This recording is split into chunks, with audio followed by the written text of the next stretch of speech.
Europe 1, bonjour la France, Daphné Burki. Il est 10h30. Bonjour la France, nous sommes là pour vous tous les matins avec l'équipe et Mathilde. Aujourd'hui, vous vouliez nous parler du fromage gate. Depuis 2 mois, la Chine avait interdit l'entrée à certains fromages français de rentrer tout simplement sur son territoire. Allez-y Daphné, parlez lentement. On est là avec l'équipe, pas le journal, mais les gens, enfin des trucs comme ça. Non mais c'est pas la première fois que des pays refusent nos fromages sur leur sol. Et forcément Mathilde, vous qui êtes doublement adoubée, je le rappelle, vous êtes membre de la confrérie du Brie de Meaux et du Camembert de Normandie. Oui. Vous avez voulu mener votre enquête. Bah vous savez Daphné, dès que ça touche au fromage, je ne plaisante pas. Non, moi je fais partie donc des 2 confréries fromagères, celle du Brie de Meaux et celle du Camembert de Normandie. Pour ceux qui ne le sauraient pas, je me suis fait introniser par ces confréries. La dernière en date était l'adoubement par la confrérie du Camembert, du Camembert de Normandie, en février dernier. Mathilde, bienvenue dans notre confrérie des Chevaliers du Camembert.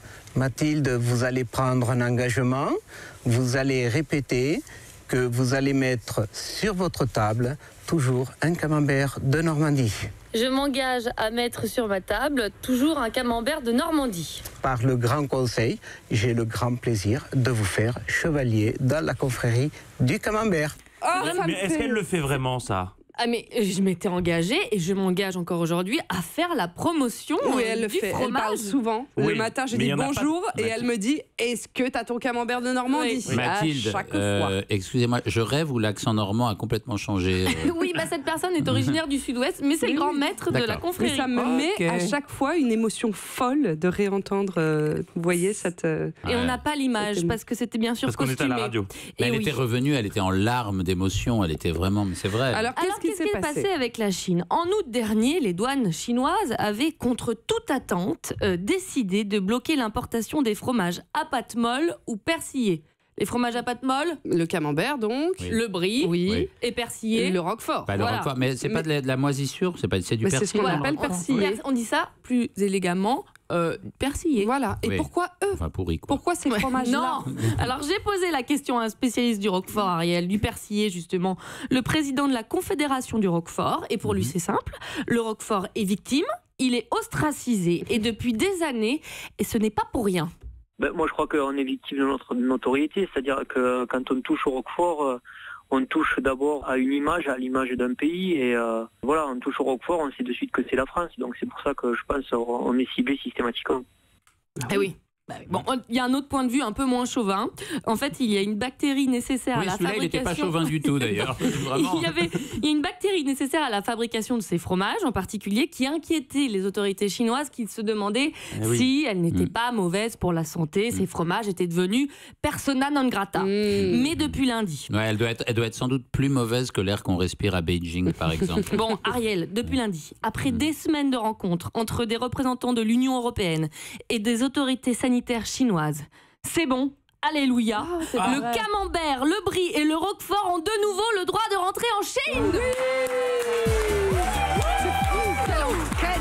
C'est merveilleux!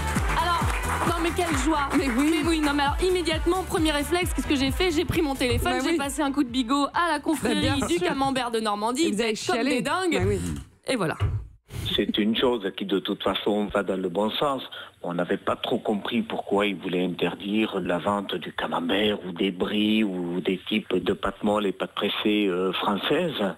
Mais ça concerne le camembert dans sa généralité, non pas le camembert de Normandie que nous défendons.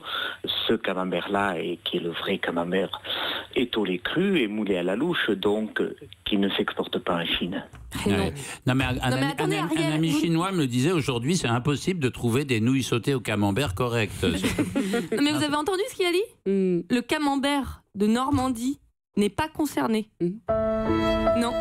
Parce qu'il n'est pas pasteurisé, c'est du lait cru. C'est pas vrai. Donc lui, en fait, il n'a jamais eu le droit d'aller en Chine. Alors, je vous cache pas que ma déception fut grande lorsque le grand maître de la confrérie du Camembert me confiait cette info.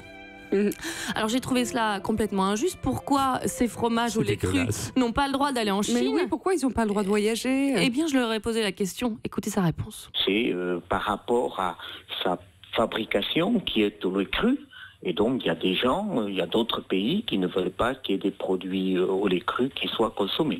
Le danger, on n'en a pas, vu que chez nous, on en consomme.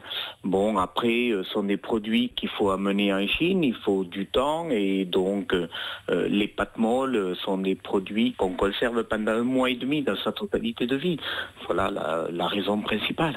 Et vous pensez qu'un jour, il pourra arriver en Chine, ce camembert de Normandie ? Oh là là, on a le droit de rêver. Mais après, quand on fait du camembert de Normandie, il faut rester réaliste.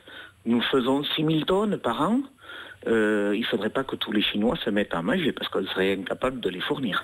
Il est sage, il est sage. Il est raisonnable. Oui, d'ailleurs, Xi Jinping a dit « Nous ne pouvons pas accueillir tous les camemberts de Normandie du monde » lors du congrès du Parti communiste où il a été intronisé. Il y a un coup de gueule, Mathilde, de Marthe sur Twitter qui dit « J'en ai marre qu'on ostracise le Roquefort ». Le débat fait rage. Moi, j'ai rencontré un camembert abandonné hier qui me disait « Mais adoptez-moi, les Chinois ne veulent pas... » C'était horrible. Il était pasteurisé ou au lait cru ? Il était au lait cru. Ah oui, voilà. Il avait encore sa louche à la main. Oui.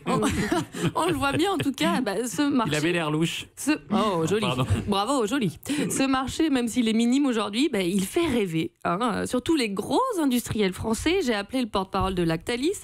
C'est eux qui ont la marque Président. Donc, ils étaient directement concernés par cette interdiction chinoise, puisque eux, ils vendent des bries et des camemberts pasteurisés. Et écoutez comment ils voient l'avenir du fromage en Chine. C'est des marchés qui sont plus en devenir et qui progressent aujourd'hui, mais les volumes de fromage importés en Chine restent très faibles par rapport, si vous voulez, à la consommation des fromages en France. La Chine est aujourd'hui la première destination des exportations, mais aussi pour la filière laitière française. C'est le premier client pour nos produits. Mais par contre, en termes de fromage, je n'ai pas du tout les détails en tête. Je ne peux pas vous communiquer ces éléments-là. Non, vous ne voulez pas donner les chiffres. Bon, on l'a compris, ce marché n'est qu'à ses débuts, mais il a un fort potentiel. Mais qui sont ces Chinois qui consomment des fromages français ? Oui, j'ai des infos, Daphné. Des riches. Oui. Ah non, attendez. Vous allez le voir parce qu'elles sont très précises, ces infos, puisque je suis allée directement à la source. Oui, j'ai appelé à Shanghai, en Chine, ce matin même. Vous avez pris le bottin ? Oui, effectivement, ça marchait vraiment bien en Chine. C'est pas commode le bottin chinois, il faut s'y retrouver quand même. Alors j'ai appelé le cofondateur d'une petite entreprise française qui s'est installée en Chine. Pourquoi ? Pour vendre du fromage français. Il s'appelle Vincent Marion. Il y a 18 mois, il a créé Cheese Republic pour faire goûter le fromage français aux Chinois. Et je peux vous dire que ces 2 derniers mois, jusqu'à la levée de l'interdiction, ils ont bien galéré avec son autre ami fondateur, puisqu'ils ne pouvaient vendre que la moitié de leur catalogue. Bien sûr. Alors je les joins ce matin par téléphone pour en savoir un peu plus sur cette clientèle. Vous allez voir, la liaison n'est pas très bonne, mais on est à Shanghai. Nous, on vend essentiellement, en fait, pour l'instant, aux expatriés. Maintenant, de plus en plus de Chinois commandent chez nous parce qu'effectivement, les Chinois consomment de plus en plus de produits laitiers, ce qui est une excellente nouvelle pour nos producteurs français. Et je suis convaincu que dans une dizaine d'années, les Chinois mangeront pas autant de fromage qu'en France, mais beaucoup plus régulièrement, ça c'est clair. C'est quoi le fromage que vous vendez le plus dans votre catalogue ? C'est le brie. Le brie, c'est un fromage qui n'est pas très fort, qui est assez crémeux. Et là, on va bientôt arriver sur la saison de la raclette. Et les Chinois adorent la raclette. C'est un plat qu'on partage à plusieurs, un peu comme les plats chinois. Donc, culturellement, on est très proches. La raclette. Ils sont bien. Info scoop, les Chinois adorent la raclette et le brie. Moi, j'aurais cru qu'ils préféraient le parmesan, mais... Mais ça, c'est... Oula, attention. La limite est franchie. C'était Michel Leb. Stop. Est-ce que vous êtes sûr qu'il fallait couper la parole pour ça ? Je ne sais pas. Bon, il faisait beau à Shanghai, sinon ? C'était un peu couvert, mais c'était plutôt doux. D'accord. Non, mais c'est quand même incroyable d'avoir fait cette interview. D'être en direct de Shanghai. Non, mais pour la liaison, faites un appel en PCV la prochaine fois. Vous verrez, c'est beaucoup mieux. Le PCV, j'avais pas entendu parler de ce nom depuis peut-être 32 ans. Trop loin. En tout cas, c'est une merveilleuse enquête. Une merveilleuse enquête de Bonjour la France. Et on va continuer. Merci Mathilde Terrier. Ça m'a donné envie d'ouvrir, de me couper une tranche de brie. Europe 1.